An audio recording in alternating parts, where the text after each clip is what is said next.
உலகெங்கும் நிறைந்திருக்கும் தமிழ் நேயர்கள் அனைவருக்கும் எமது மனமார்ந்த வணக்கம். நான் உங்கள் ஜோதிடர் அந்தியூர் சுதாகர், பாரம்பரிய முறை ஜோதிட ஆராய்ச்சியாளர். இன்று நாம் காணக்கூடிய தலைப்பு 2025 வருடம் மிதுன ராசி அன்பர்களுக்கு எப்பேற்பட்ட பலன்களை தரப்போகுதுன்றதை இந்த காணொளியில் தெளிவாக விவரமாக நம்ம பார்க்கலாம். நம்ம சேனலை சப்ஸ்கிரைப் பண்ணாதவங்க பண்ணிக்கோங்க, பெல் பட்டனை கிளிக் பண்ணி ஆல் ஆப்ஷனை கொடுத்துக்குங்க. அப்போ தான் அடுத்தடுத்த காணொளிகள் உங்களை உடனடியாக வந்து அடையும். மிதுன ராசி அன்பர்களே, உங்களது ராசிக்கு வருடக்கோளாகப்பட்ட சனி பகவான் 10ஆம் இடத்திற்கு வரப்போகிறார். மார்ச் மாதம் 30ஆம் தேதி 2025 வருடத்தில். அடுத்தது இந்த வருடம் பிறந்ததுமே பார்த்தீங்கன்னா குரு பகவான் வக்கர நிலையிலிருந்து இயல்பு நிலைக்கு வந்துடுவார். அவர் மே மாதம் 15ஆம் தேதி பார்த்தீங்கன்னா உங்களுடைய ராசிக்கு குரு பெயர்ச்சி ஆயிடுவார். விரயத்தில் இருக்கக்கூடிய குரு உங்களுடைய ராசிக்கு வந்துடுவார். அடுத்தது பார்த்தீங்கன்னா அதே மே மாதம் 17ஆம் தேதி பார்த்தீங்கன்னா ராகு கேது பெயர்ச்சி ஆகி, ராகு கேது வந்து பார்த்தீங்கன்னா உங்களுடைய 9ஆம் வீட்டில் ராகு, உங்களுடைய உகுந்த 3ஆம் வீட்டில் கேது இருப்பாங்க. இந்த அமைவு மிகச்சிறந்த அமைவு. இந்த அம்சம் வந்து பார்த்தீங்கன்னா 3இல் கேது இருந்தால் வெற்றிக்குரிய இடம், உங்களுடைய முயற்சிகளும் அட்வான்டேஜை யோசிக்கக்கூடிய சிந்தனைகளும் கொடுக்கக்கூடிய இடம். அப்போது இதில் ஒரு புறம் குரு பகவானும் மறுபுறம் சனி பகவான் மார்ச் மாதத்தில் 10ஆம் இடத்துக்கு வந்துடுவார். 9ஆம் இடமும் பலம் பெறுது. அப்போ இந்த கிரக அமைவுகள் எல்லாத்தையும் கணக்கெடுத்து பார்த்தீங்கன்னா ரொம்ப உங்களுக்கு பாசிட்டிவாக இருக்குது. அப்போது உங்கள் முயற்சிகளை நீங்கள் ஸ்ட்ராங் பண்ணக்கூடிய அருமையான அமைவுகள் இந்த இடத்துல இருக்குது. அதற்குரிய வெற்றிகள் கிடைக்கக்கூடிய வாய்ப்புகளும் உங்களுக்கு இருக்குது.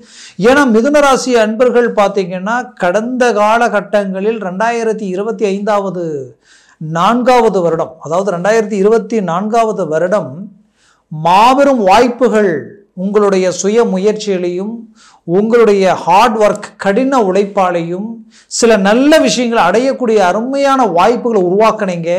அந்த வாய்ப்புகள் உங்களுக்கு கிடைக்கக்கூடிய அளவுக்கு எல்லாம் நெருங்கி வந்து அந்த வாய்ப்புகளை இழந்தீங்க. உண்மையே சொல்லணும்னா நிறைய பேர் இழந்துட்டீங்க.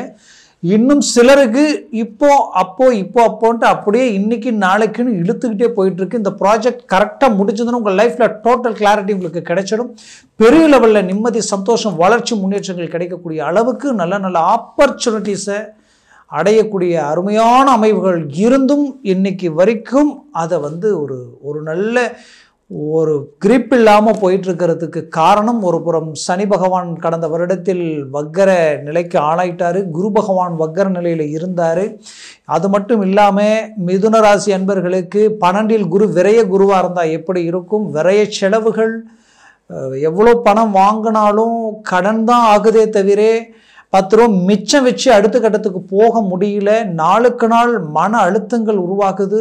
குடுக்கல் வாங்கல் ரீதியில் இங்கே நம்பிக்கை நாணயம் பறி போயிடுமோன்ற அளவுக்கு, பேர் புகழ் கெட்டு போயிடுமோன்ற அளவுக்கு ஒரு பயத்தை உண்டாக்கிடுச்சு. அடுத்த தூக்கம் இல்லாத அளவுக்கும் பல சிந்தனைகள், பல யோசனைகள், எது எடுத்தாலும் ஏன் இப்படி இழுக்குது, எதுவுமே நம்மளால் செய்ய முடியாத அளவுக்கு ஒரு சூழல் உண்டாகுது அப்படின்ற ஒரு பதட்டம் உங்களுக்குள்ள உண்டாகிருக்கும். குறிப்பாக தொழில் ரீதியில் நிறைய சரிவுகளை சந்திச்சிட்டீங்க. இதனால் பண நெருக்கடிகளுக்கு ஆளாயிட்டீங்க. கூட இருக்கக்கூடிய பார்ட்னர்ஷிப், அது மட்டும் இல்லாமல் நண்பர்கள் ரீதியில் எல்லாமே பார்த்தா நீங்கள் நல்லது செஞ்சு அதனால் நீங்கள் தான் பாதிக்கப்பட்டு இப்போ நிற்கிறீங்க. குறிப்பாக சொல்லணும்னா வாங்காத கடனுக்கு வட்டியை கட்டுறதுன்னு சொல்லுவோம் இல்லையா, அந்த நிலை. மற்றவங்க செய்த தவறுகளுக்கு அதனுடைய பாதிப்பை நீங்கள் சுமந்து நின்னா எப்படி இருக்குமோ அந்த நிலைக்கு இப்போ ஆளாகி நிற்கிறீங்க. அப்போது இது எல்லாத்தையும் கணக்கெடுத்து பார்த்தா ஏதோ ஒன்று நம்மளையும் தாண்டி நம்மளுடைய ஒட்டுமொத்த வளர்ச்சியும் ட்ரா பண்ணக்கூடிய நிலை கணக்கு தெரியுது என்ற அளவுக்கு என்ன யோசிச்சானோ அதுக்கு ஒரு தெளிவு கிடைக்கல. ஏன் இதை இவ்வளோ ஸ்ட்ராங்காக நான் சொல்கிறேன்னா, ஒரு புறம் தன்னை சார்ந்தவங்க, தன் கூட பிறந்தவங்க, தன் விரல் தன் கண்ணை குத்துனா எப்படி இருக்குங்க, உங்களுடைய உடன் பிறந்தவங்களோ உங்களுடைய நண்பர்கள் சார்ந்த ரீதியிலே, ஏன் உங்களுடைய பெத்தவங்களே சிலர் வந்து உங்களுக்கு என்னதான் பிள்ளையா இருந்தாலும் அந்த இடத்துல ஒரு சில விஷயங்களுக்காக உங்களுக்கு எதிர்முனையில் நின்னா அதனுடைய வலி வேதனைகள் எப்படி இருக்கும்? பெற்ற பிள்ளைகள் உங்களுக்கு எதிர்முனையில் நின்னா அதனுடைய வலி வேதனைகள் எப்படி இருக்கும்? இப்படி பிரச்சனைகளை சந்திச்சிருப்பீங்க. அப்படி சில மன வலியோடு வந்த உங்களுடைய வாழ்க்கையில் சில இன்வெஸ்ட்மெண்ட், சில பணம் போட்டு நாம் அந்த ப்ராஜெக்டை முடிக்கணுன்ட்டு ரிஸ்க் எடுத்து அங்கே வாங்கி இங்கே வாங்கி அதை முடிஞ்சால் பெரிய லெவலில் நமக்கு டேர்னிங் கிடைக்கும், அதனால் டாப் பொசிஷனில் வாழ்வாதாரம் மாறும் அப்படின்னு எதிர்பார்த்த அந்த விஷயம் இன்னைக்கு வரைக்கும் இழுத்துக்கிட்டு இருந்தால் எப்படி இருக்கும்? இது எல்லாத்தையும் கடந்து வந்த மிதுன ராசி அன்பர்களுடைய வாழ்க்கையில் ஒரு அற்புதமான கிளாரிட்டி உங்களுக்கு கிடைக்க போகுது. 9ஆம் வீட்டில் இருந்த சனி பகவான் 10ல் வரும்பொழுதே உங்களுக்கு பலம் அதிகமாகிடும். உங்களுடைய வேலைகளை நீங்கள் பூர்த்தி பண்ண போகிறீங்க. உங்களுடைய ப்ராஜெக்ட் எல்லாமே சக்ஸஸ் ஆக போகுது. இந்த வருடத்தில் தொடங்கிய பொழுதே குரு பகவான் 5ஆம் தேதி, ஜனவரி மாதம் 5ஆம் தேதி அவர் வக்கர நிலையிலிருந்து இயல்பு நிலைக்கு வந்துடுவார். அப்போ இயல்பு நிலைக்கு வரக்கூடிய குரு பகவானால் உங்களுக்கு மாபெரும் மாற்றங்கள் கிடைக்க போகுது. நல்ல காரியங்கள், சுப விஷயங்கள் நடக்க போகுது. குறிப்பாக திருமண முயற்சிகள், இதான் பொண்ணு இதுதான் மாப்பிள்ளைன்னு பார்த்து முடிவெடுத்து காரணமே இல்லாமல் சில விஷயங்கள் ரிஜெக்ட் ஆகிருக்கும். அது மட்டும் இல்லாமல் மணவர வரைக்கும் போய் கூட பிரேக் ஆகிருக்கும். இன்னும் சிலர் இந்த எவ்வளோதான் பொண்ணு பார்த்தாலும் நம்ம போய் பார்த்துட்டு வந்த நேரத்தில் அந்த பொண்ணுக்கு கல்யாணம் ஆகிடுது. நமக்கு அந்த சுபகாரியம் தடை ஆகிட்டே இருக்குது. அதே போல் பொண்ணை பார்த்துட்டு போன நேரத்தில் மாப்பிள்ளை கல்யாணம் ஆகிருக்கும். இந்த மாதிரியான ஒரு நிலை எல்லாமே மிதுன ராசி அன்பர்கள் சந்திச்சிருப்பீங்க. இந்த நிலையில் இருந்து ஒரு மாற்றங்கள் பிறக்குமான்னு எதிர்பார்த்த உங்களுக்கு இந்த குரு வக்கர நிவர்த்தி உங்களுக்கு கை கொடுத்துரும். சனி பெயர்ச்சி உங்களுக்கு பலமான ரீதியில் இருக்கும். பாக்கியத்தில் ராகு நிற்கும் பொழுது 100% திடீர் யோகம், அதிர்ஷ்டத்திற்குரிய வாழ்க்கை உங்களுக்கு அமையும். விரும்பிய வாழ்க்கையை சிலர் மிஸ் பண்ணியிருப்பீங்க. இதான் லைஃப், இந்த லைஃப் கிடைச்சா எனக்கு ஒரு பெரிய மாற்றங்கள் பிறக்கும் நினச்சி ரொம்ப நாளாக நினச்சி விரும்பி பேசி ஒரு நல்ல முடிவெடுத்து திருமணம் வரைக்கும் கொண்டு வந்திருப்பீங்க. சடனாக பார்த்தா அதுவும் பிரேக் ஆகி நிற்கும். அப்போது இது எல்லாத்துக்கும் ஒரு நல்ல ரூட் இந்த 2025ஆவது வருடத்தில் உங்களுக்கு கிடைக்குது. சக்ஸஸ்ஃபுல் உண்டாகுது. குறிப்பாக திருமணமாகி எனக்கு புத்திர பாக்கியமே இல்லைன்னு நினச்சிங்கன்னா அவங்களுக்கு 100% புத்திர பாக்கியம் கிடைச்சிடும். ஏன் நான் இவ்வளோ ஸ்ட்ராங்காக சொல்கிறேன்னா, உங்கள் ஜென்மத்தில் அந்த ராசியில் இருக்கக்கூடிய குரு பகவான் பார்வை பஞ்சமஸ்தானத்தில் விழுது, 5ஆம் வீட்டில் விழுது. 5ஆம் வீட்டில் குரு பார்வை விழுந்தால் பூர்வ புண்ணிய இடம் பலமாயிடும். பூர்வீக சொத்துக்களில் இருக்கக்கூடிய பிரச்சனைகளோடு நீங்கிடும். வயிறு சம்பந்தப்பட்ட இதில் சில பிரச்சனைகளை சந்திச்சிருப்பீங்க, அந்த பிரச்சனைகள் நீங்கிடும். அந்த பாதிப்புகள் விலகிடும். சிலருக்கு ஆப்ரேஷன் பண்ணக்கூடிய அளவுக்கெல்லாம் பிரச்சனைகள் இருக்கும். இந்த அவங்களுக்கு கல் இருக்குது, கிட்னியில் கல் இருக்குது, அந்த கல்லுனால சில வலி வேதனைகளை சந்திச்சிருப்பீங்க. இதெல்லாமே சரியாகக்கூடிய ஒரு காலமாக இது இருக்கும். அடுத்தது குரு பார்வை எந்த இடத்துல விழுது? 9ஆம் வீட்டில் விழுது. தந்தை சொத்துக்களில் இருக்கக்கூடிய பிரச்சனைகள் நீங்கிடும். அது மட்டும் இல்லாமல் உங்களுடைய வாழ்க்கையில் தந்தைக்கும் உங்களுக்கு இருக்கக்கூடிய மிஸ் அண்டர்ஸ்டாண்டிங், தந்தைக்கும் பிள்ளைக்கு இருக்கக்கூடிய மிஸ் அண்டர்ஸ்டாண்டிங் கிளியர் ஆகிடும். ஏன்னா கடந்த காலகட்டங்களில் நிறைய பிரச்சனைகளில் ரொம்ப மன உளைச்சலை கொடுக்குற அளவுக்கு பாதிப்புகள் உண்டாயிருந்திருக்கும். நீங்கள் பெற்ற பிள்ளை செயற்கை சிநேகித ரீதியில் சில பிரச்சனைகளை சந்திக்கக்கூடிய நிலைகளோடு இருக்கக்கூடிய ஒரு சூழலில் அதில் இருந்து ஒரு மாற்றங்கள் பிறக்குமான்னு எதிர்பார்த்துருந்தீங்கன்னா அதற்குரிய ஒரு காலம் தான் இந்த 2025ஆவது வருடம். அதுவும் மே மாதத்துக்கு மேலே ஒரு நல்ல வளர்ச்சியாக அவங்களுக்கு கிடைச்சிடும். நீங்கள் பெற்ற பிள்ளைகளுக்கு ஒரு நல்ல வளர்ச்சிகள் பிறக்கும். அவங்களுடைய வாழ்க்கையில் திருமண வாய்ப்புகள் தடையாக இருக்குன்னா திருமண வாய்ப்புகள் கைக்கூடி வந்துடும். மேற்கொண்டு அவங்களுக்கு தொழில் ரீதியில் ட்ராப் ஆகுது, அவங்களால முன்னேற முடியல, அவங்களுக்கு நல்ல வேலை கிடைக்கலன்னு நினச்சிங்கன்னா அந்த வேலை கிடைக்க போகுது, 100% கிடைக்க போகுது. அதுலேயும் குறிப்பாக அவங்களுடைய திருமண வாழ்க்கை கஷ்டப்பட்டு பார்த்து திருமணத்தை செஞ்சேன், இன்றைக்கி அந்த லைஃபே பிரச்சனையில் நிற்குது, நான் என்ன செய்ய போகிறேன்னு தெரியல என்ற குழப்பங்கள் இருந்தாலும் அந்த குழப்பங்கள் விலக போகுது. மொத்தத்தில் மிதுன ராசி அன்பர்களுடைய மன அழுத்தங்கள் நீங்கி உங்களுடைய வளர்ச்சி பெருகி உங்களுடைய வாழ்க்கை பிள்ளைகளும் சரி மனைவி மக்கள் சார்ந்த விஷயங்களில் இருக்கக்கூடிய எல்லா வித ஒரு நல்ல விஷயங்களை பூர்த்தி செய்யக்கூடிய அளவுக்கு ஒரு நல்ல வாய்ப்புகள் உங்களுக்கு கிடைக்க போகுது. பூமி வீடு வாங்கக்கூடிய அமைவுகள் உண்டாயிடும். அது மட்டும் இல்லாமல் இங்கே இந்த குரு பகவான் ஒரு புறம் உங்களுக்கு பலமான ரீதியில் நின்று உங்களுடைய 7ஆம் வீட்டை பார்க்கறது, உங்களுடைய நட்புகளும் கணவன் மனைவிக்குள் இருக்கக்கூடிய பிரச்சனைகள் நீங்கள் ஒன்றிணைந்து வாழக்கூடிய வாய்ப்புகள், சிலர் டைவர்ஸ் வரைக்கும் போகக்கூடிய நிலைமை இருக்கும். மீண்டும் ஒன்றிணைவீங்க. இன்றைக்கி அதையும் தாண்டி உங்களுக்கு உங்களுடைய கிளைண்ட் திருப்திப்படுத்திடுவீங்க.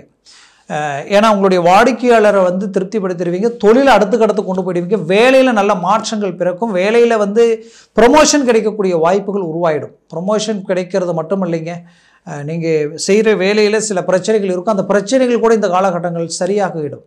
அந்த அளவுக்கு ஒரு நல்ல மேன்மைகள். இன்னும் சிலர் கோர்ட்டு கேஸு பிரச்சனைகள் வம்பு வழக்குகள் சார்ந்த ரீதியில் பிரச்சனைகள் இருக்கும். அந்த பிரச்சனைகள் எல்லாத்துக்குமே இந்த மார்ச் மாதத்துக்கு மேலே ஆட்டோமேட்டிக்காகவே அதுக்கு ஒரு தெளிவு கிடைச்சிடும். இந்த பூமி சம்மந்தப்பட்ட ரீதியில் இருக்கிற டாக்குமெண்ட்ஸ் ரீதியில் இருக்கக்கூடிய பிரச்சனைகளும் நீங்கிடும். இது எல்லாமே உங்களுக்கு கைக்கூடி வரப்போகுது. மொத்தத்தில் சிலர் வாங்கின பணத்துக்கு சில கையெழுத்து போட்டு நான் இந்த டயத்துக்குள்ளே அந்த பணம் கொடுத்துறேன்னு சொல்லி அந்த டைம் மீறி போகக்கூடிய நிலைமை, அடுத்தது நான் என்ன பண்ண போகிறேன்னு தெரியலேன்ற ஒரு பயம் உங்களுக்குள்ளே இருக்கும். கண்டிப்பாக ஏதோ ஒரு விதத்தில் உங்களுக்கு ஒரு நல்ல வழி பிறக்கும். அந்த வழியிலிருந்து தீர்க்கமாக உங்களுக்கு வாழ்க்கையில் வளர்ச்சியும் கிடைக்கக்கூடிய வாய்ப்புகள் உண்டாயிடும். மொத்தத்தில் மிதுன ராசி அன்பர்களுக்குரிய ஒரு காலமாக இது இருக்கும். அதுலேயும் இந்த சனி பகவான் 10ஆம் பாவத்தில் இருந்து உங்களுடைய ராசியினுடைய 12ஆம் பாவத்தை பார்க்குறார். 12ஆம் பாவம்ன்றது உங்களுக்கு குடும்பத்தில் சுபகாரியங்கள், உங்களுடைய கூட பிறந்த சகோதர சகோதரிகள், உடன் பிறப்புகள் சார்ந்தவங்களுக்கு உரிய ஒரு சில நல்ல விஷயங்கள் நடக்கக்கூடிய ஒரு காலமாக இது இருக்கும். அவங்களுக்குரிய நல்ல விஷயங்கள் நடக்கும். அதே சமயம் அவங்களால் தடப்பட்ட விஷயங்களும் உங்களுக்கு கைக்கூடி வரும். உங்களுக்குள்ளே இருக்கக்கூடிய மிஸ் அண்டர்ஸ்டாண்டிங் நீங்கி ஒன்றிணைந்து வாழக்கூடிய வாய்ப்புகள் பிறக்கும். 50-60 வயதிற்கு மேலே இருக்கிறவங்க, நான் வேலையை விட்டு வெளியில் ரிட்டையர்ட் ஆகி வந்துட்டேன், எனக்கு வரக்கூடிய பென்ஷன் பணம் முழுமையாக வந்து சேரல, அதெல்லாம் வருமா அப்படின்ற குழப்பங்கள் இருக்கும். கண்டிப்பாக வந்து சேரும். அதற்குரிய வாய்ப்பு இந்த 2025ஆவது வருடம் உங்களுக்கு கிடைக்க போகுது. அதுலேயும் குறிப்பாக உங்களுடைய ஆரோக்கிய ரீதியிலையும் ஒரு நல்ல மேன்மைகள் பிறக்கும். பிள்ளைகளுடைய ஆதரவு உங்களுக்கு கிடைக்கும். மொத்தத்தில் இக்காலகட்டங்களில் நீங்கள் எடுக்கிற முயற்சிகள் எல்லாமே உங்களுக்கு சுமூகமாக இருக்கும். புதுசாக தொழில் தொடங்குறவங்களுக்கு இது ஒரு சரியான காலம். தொழில் வேலையை தேடிட்டு இருக்கிற எந்த முயற்சிகள் எனக்கு கைகூடலன்னு நினச்சிங்கன்னா கண்டிப்பாக இந்த நேரத்தில் கைக்கூடி வரும். மூவ் பண்ணுங்க.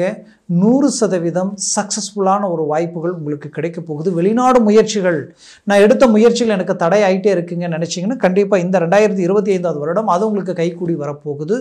இன்னும் சுருக்கமாக சொல்லணும்னா, உங்களுடைய வாழ்க்கையில் நீங்கள் வெளிநாட்டில் இருந்து சில பிரச்சனைகளுக்கு நான் ஆளாயிட்டேன், இதிலிருந்து மீண்டு வர முடியுமான்னு நினச்சிங்கன்னா கண்டிப்பாக வர்றதுக்குண்டான ஒரு சரியான காலம் இது. அதற்குரிய ஒரு நல்ல காலம். கவலைகள் வேண்டாம். மிதுன ராசி அன்பர்கள் புதனுடைய ஆதிக்கத்தில் பிறந்தவங்க, ரொம்ப நுணுக்கமுடையவங்க, அறிவாளிகள், புத்திசாலிகள். இதுவரைக்கும் நீங்கள் இருந்த இடம் வளர்ச்சி அடைச்சிச்சு. நீங்கள் யாரோட சேர்ந்தீங்கன்னா அவங்க வளர்ச்சி அடைச்சாங்க. உங்களால் மற்றவங்க நல்லா நடந்தாங்க. ஆனால் நீங்கள் மட்டும் தான் கஷ்டப்பட்டுட்டு இருக்கிறீங்க. இதற்கு மேல் நீங்கள் வளர போகிறீங்க, நீங்கள் வளர்ச்சி அடைய போகிறீங்க, முன்னேற போகிறீங்க. இந்த 2025ஆவது வருடம் உங்களுடைய வாழ்க்கையில் மாபெரும் மாற்றங்கள் உண்டாக போகுது. இந்த வருடம் உங்களுக்கு பெரிய லெவலில் ஒரு சக்ஸஸ் கிடைக்க போகுது. முயற்சி செய்யுங்க. நான் சொன்ன இந்த பலன்கள் எல்லாமே கோச்சார ரீதியில் சொல்லியிருக்கிறேன். ஜனன ஜாதகத்திலும் திசா புத்திகளும் சர்வாஷ்ட வர்க்க பலன்கள் பொறுத்து இந்த பலன்கள் மாறுபடும். ஏன்னா இதில் லக்னம் இருக்கும், திசா புத்திகள் இருக்கும். அதனால் அந்த பலன்கள் லக்னம் மாறும் பொழுது இந்த பலன்கள் மாறுபட வாய்ப்புகள் இருக்குது. அதனால் எதையும் பார்த்து உங்கள் ஜனன ஜாதகத்தை பார்த்து ஒரு முடிவு எடுக்கிறது ரொம்ப நல்லது. பார்க்கணும்னு நினச்சிங்கன்னா கீழே இருக்கக்கூடிய கான்டாக்ட் நம்பருக்கு கால் பண்ணி முன்பதிவு செய்து வாட்ஸ்அப் மூலமாக ஜாதகத்தை அனுப்பி தெளிவாக விவரமாக கேட்டு தெரிஞ்சு அதை சார்ந்த முயற்சிகள் எடுத்தீங்கன்னா 100% சக்ஸஸ் அடைவீங்க. ஆக இந்த 2025ஆவது வருடம் உங்களுடைய வாழ்க்கையில் வளமான வாழ்க்கையை வாழக்கூடிய அற்புத மேன்மைகள் அளிக்கக்கூடிய வருடமாக இருக்கட்டும். நன்றி, வணக்கம். மீண்டும் சந்திக்கலாம்.